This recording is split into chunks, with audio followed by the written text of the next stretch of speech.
kita perlu menegur mereka supaya mereka tidak menyampaikan ucapan berlandaskan nota. Sebab itulah kita dah berlatih untuk berfikir sambil kita berucap. Sebab kita dah terlatih untuk bercakap tanpa menggunakan nota. Jadi kaedahnya mudah saja. Sama ada kita tegur selepas ucapan itu disampaikan melalui penilaian, ataupun kita boleh kita menjadi lebih agresif. Agresif ni bahasa cerokan juga apa saya ni. Kita boleh mengambil tindakan yang kita boleh mengambil tindakan untuk kita menarik nota tersebut dan meminta ahli kita menyambung ataupun memulakan kembali ucapan tersebut tanpa menggunakan nota. Jadi nota ni mudahnya, sebenarnya dia penongkat. Betul tak? Nota ni penongkat. Jadi kita kena mengambil tindakan tersebut.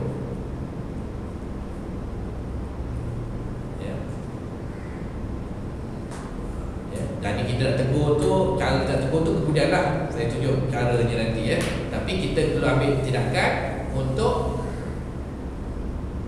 menghentikan ahli kita daripada menyampaikan ucapan menggunakan nota. Penting. Yang pertama, buang nota. Yang kedua, angkat tangan. Angkat tangan. Jadi kalau kita biarkan ahli kita menyampaikan ucapan, memegang nota, maka dia tidak dapat menggerakkan tangan. Ataupun tangan tu ada satu pegang nota. Hari tu kita tengok form nampak tak? Hari tu hadir kan? Masyarakat sudah hari Jumaat. Tak datang dua ni ada kan? Nizam dengan Rudi ada kan? Tapi Khosyif selalu tengok kot. Saya selalu tegur. Jadi dalam mesyuarat lepas kita ada ahli kita form. Ingat tak form tu? Bila dia sampai ke ucapan, dia ada nota, dia macam ni kan. Kertas tu buku saya rasa. Buku sebelah kiri dia. Dia pegang sebelah kiri dia, tangan dia pun dia cakap macam ni. Dia cakap macam ni. Jadi kita pastikan yang pertama sekali sebenarnya dia tak memerlukan nota tersebut sebab dia tak rujuk pun sebenarnya. Pasti tak? Dia tak rujuk pun, dia pegang je tapi dia tak tengok pun. Jadi kita, bila saya tengok dia pegang tapi dia tak rujuk, ini saya dah tahu apa tindakan yang saya perlu ambil. Tindakan yang saya ambil nota tu sebab dia tak perlu nota tu. Berbeza dengan siapa yang sebelum tu? Syahbudin. Berbeza dengan Syahbudin, itu kali pertama dia menyampaikan ucapan. Saya masa tu saya agak-agak sedikit lah. Saya nak tegur, tak tegur. Dia pegang nota kan. Saya tengok dia sering merujuk kepada nota dan itu merupakan kali pertama beliau menyampaikan ucapan. Jadi mengikut pertimbangan saya biarkan dulu. Tapi kalau kali kedua tu saya tegur.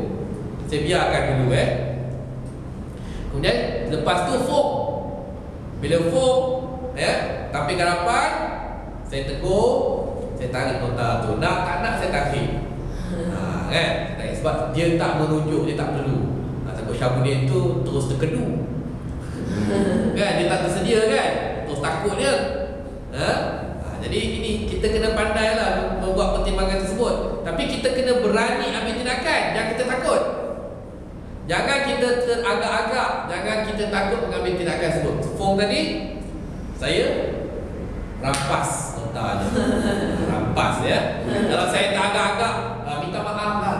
Boleh tak saya ambil nota ni? Lepas tu dia kata, tak boleh, saya nak nota. Dia main tangan nanti. Tak boleh macam tu. Jangan. Jadi kita kena yakin kita buat tu benda betul. Bila kita menunjukkan keyakinan tersebut, dia pun tak berani lah nak Syahid nak cek pasal kita kan. Jadi kita ambil nota tu. Dia tak halang saya pun mengambil nota tu. Okey, baik. Jadi saya ambil nota tu. Bila saya ambil nota tu, dan saya suruh dia angkat tangan. Nampak? Saya suruh dia angkat tangan. Saya kata, angkat kedua-dua tangan, letakkan tangan itu di hadapan anda, dan kemudian dia biarkan tangan anda bergerak mengikut rentak dan irama ucapan anda. Itulah. Jadi kita suruh angkat tangan. Jadi kita cakap contoh dulu. Salin ayat ni. Angkatkan tangan anda. Yang ini kena ikut sepatah-sepatah. Jangan lupa. Angkatkan tangan anda. Minta maaf. Angkatkan kedua belah tangan anda. Bukan satu, dua. Kedua belah tangan anda. Letakkan tangan anda di hadapan diri anda. Renggangkan tangan anda.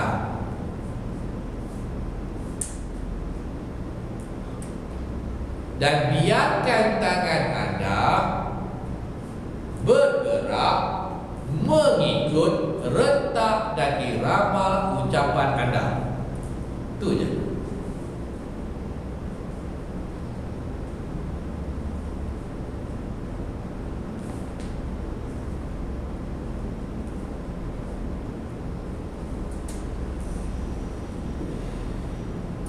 Jadi kali pertama kita tegur tu, kita sebut itu jawas pendengar ataupun bila kita bagi taklimat untuk untuk kemahiran gerakan tangan tu, kita boleh kata begini.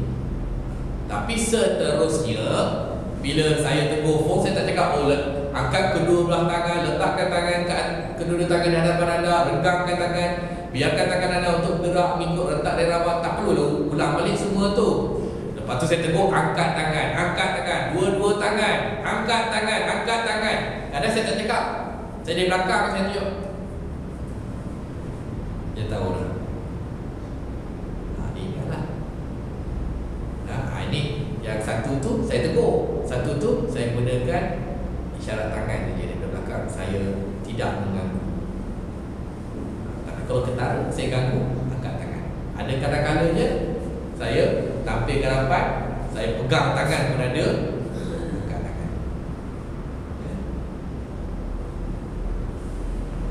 Jadi untuk bahagian A, untuk bahagian A, angkat tangan je. Angkat dua-dua tangan, nak tengok macam ni. Kita tak perlu nak tunjuk dia apa nak buat dengan tangan. Bagaimana nak memperbagaikan gerakan tangan itu kemudian. Itu kemudian dalam bahagian B. Bahagian A, memadai, dia angkat tangan, dia tak letak tangan di sisi, tak letak tangan di belakang, tak letak tangan di hadapan, tak letak tangan di poket. Jadi mula dengan nota, tadi buang nota, kalau tak buang nota, tak boleh angkat tangan. Ini B. Kemahiran kedua dalam bahagian ini. Nanti pasal bab tegur tak tegur tu kita akan masuk dalam modul seterusnya. Saya terangkan dulu satu-satu kemahiran ini. Kemahiran ketiga, berdiri tegak.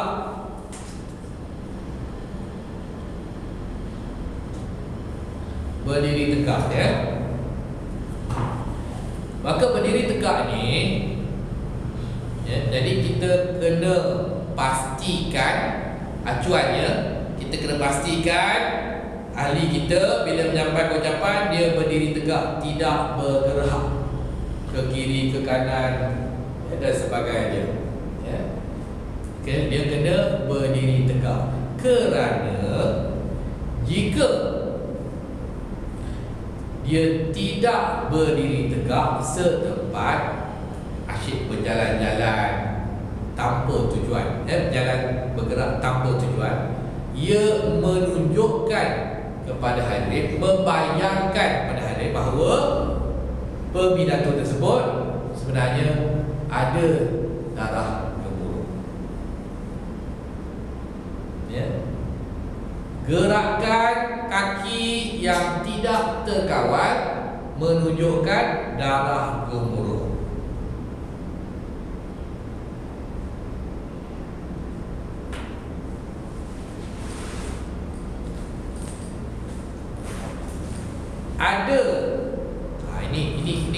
bergaduh ni. Sebab kalau yang pergi belajar berpidato dengan guru lain, ada guru yang kata geraklah tak apa. Sebab bila gerak tu kita mengurangkan rasa gemuruh.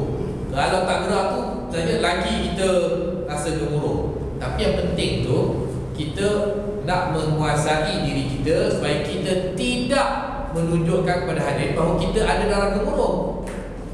Memanglah kalau kita gemuruh, geraklah. Relaxlah, gerak je. Tapi bila kita gerak tu hadirin tahulah, oh ni masih belum profesional lagi ni, belum pro lagi ni, macam dah terkencing je, kan? Jadi kita tak nak tunjuk. Jadi cara kita tak tunjuk, dirilah tegak. Itu kita beza, ada pencanggahan pendapat. Tapi kita kena yakinlah kita buat betul. Kalau okey lah, tak apalah, gerak lah. Dah. Kan? Tadi kata tak boleh gerak, sekarang kata boleh gerak. Apa bila jurulatih ni? Yang mana betul lah, dia pula confused lah. Kan? Kita kena tegas. Kita kena tegas. Diri setempat. Diri tegak, jangan kita gerak. Okey. Ada 3 benda kena ingat, kita tahu dalam hal ini, kita nak bagi arahannya. Pertama, buka kaki luas bidang bau. Ini skrip dia. Pertama, buka kaki luas bidang bau. Kedua, pastikan kaki kita selari. Ini selari, selari. Dan ketiga, imbang berat badan ke atas kedua-dua belah kaki.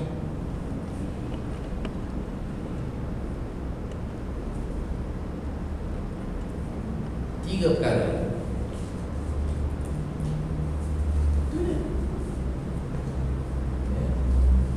Buka kaki luas bidang bau pertama. Kedua, pastikan ianya selari.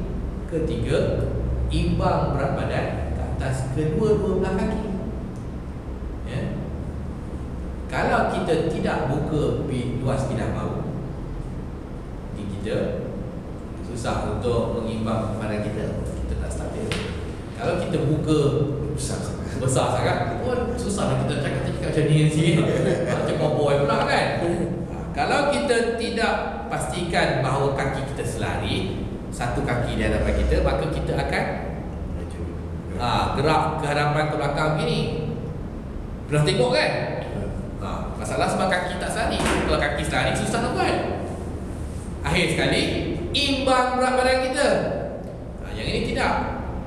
Jadi kalau kita berdiri begini, semua berat badan kita di atas kaki kanan kita, maka kita akan cepat letih.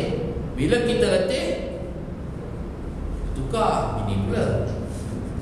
Kita akan letih, tukar balik. Kita setengah orang cakap macam ni. Kan? Jadi ramai ahli politik sebenarnya mereka tahu cara yang paling selesa untuk berdiri berjam-jam sebenarnya untuk dengan cara kita mengimbangkan berat badan kita ke atas kedua-dua kaki. Ini teknik pidato orang politik. Bagi ceramah politik berjam-jam macam ni lah. Mana ada kita tengok orang ahli politik bagi ceramah kejap macam ni, kejap macam ni, mana ada. Jadi kita tegak tadi imbang berat badan. Kalau kita sekarang ni tak beratur pun, dulu beratur dekat jabatan kerajaan selalu kena beratur. Immigration lah, jabatan pendaftaran lah, pasport lah sebagainya kan. Kalau kita beratur, kita diri gini, memang kita boleh beratur lama.